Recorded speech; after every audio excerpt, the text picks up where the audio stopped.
बिस्मिल्लाहिर्रहमानिर्रहीम।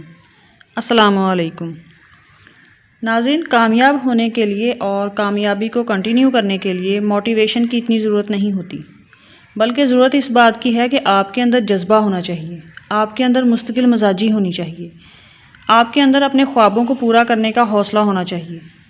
क्योंकि कामयाबी हमेशा बहादुरों का इस्तकबाल करती है और बुज़दिलों को तो रास्ते का डर ही मार देता है। अगर आपका एटीट्यूड इस तरह का है तो फिर मोटिवेशन भी आपको फ़ायदा देगी, अदरवाइज़ कोई मोटिवेशन आपको मोटिवेट नहीं कर सकती। हर इंसान की मंजिल डिफरेंट होती है। आपने अपनी मंजिल का तयन किया हुआ है और आपने अपनी मंजिल तक पहुंचने का ख्वाब भी देख रखा है, लेकिन कॉन्फिडेंस नहीं है।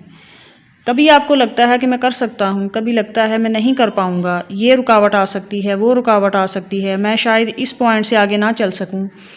याद रखें, आपकी ताकत या आपके रिसोर्सेज आपको मंजिल तक नहीं लेकर जाएंगे, बल्कि आपका कॉन्फिडेंस ही आपको आपकी मंजिल तक ले जा सकता है। कॉन्फिडेंस से बड़ी ताकत कोई नहीं होती।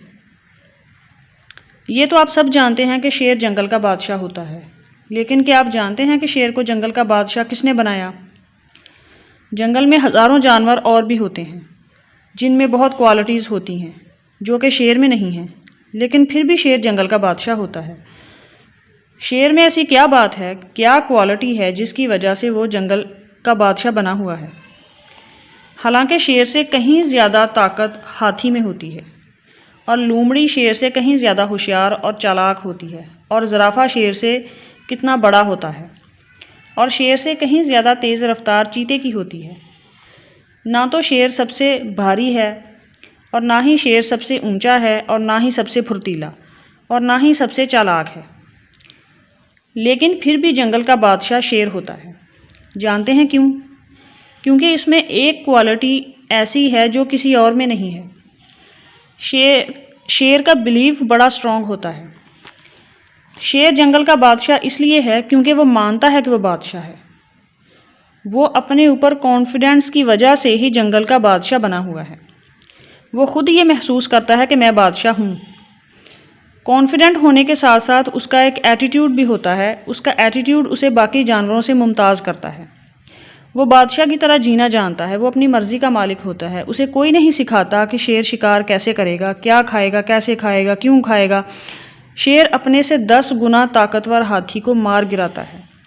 हाथी की ताकत जानते हुए भी उसका दिमाग ये कहता है कि तुम हाथी को मार सकते हो, जबकि हाथी इतना ताकतवर होने के बावजूद भी शेर को देखकर सोचता है कि मैं इसका मुकाबला नहीं कर सकता। इसके एटीट्यूड की वजह से सारे जानवर शेर से डरते हैं। शेर का लाइफस्टाइल और इसके एटीट्यूड की वजह से सारे के सारे जानवर शेर से डरते हैं।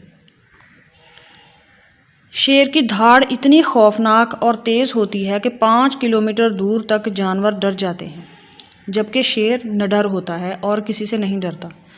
ये उसकी मेंटालिटी है जो इसे जंगल का बादशाह बनाती है। जब उसका सामना भेड़ियों के झुंड से हो जाए तो वो बच निकलने का नहीं, बल्कि उनको हराने की तरकीब सोच रहा होता है। वो किसी के आगे नहीं झुकता। तो आप भी ये बात अच्छी तरह समझ लें कि किसी सहारे का इंतज़ार नहीं करना। कोई मुश्किल आए तो बच निकलने का रास्ता तलाश करने की बजाय आगे निकलने का सोचना है। मुश्किलात से डरे बगैर अकेले चलना सीखो। मंजिल हासिल करने के लिए अपनी पूरी ताकत लगा दें और नतीजा अल्लाह पर छोड़ दें।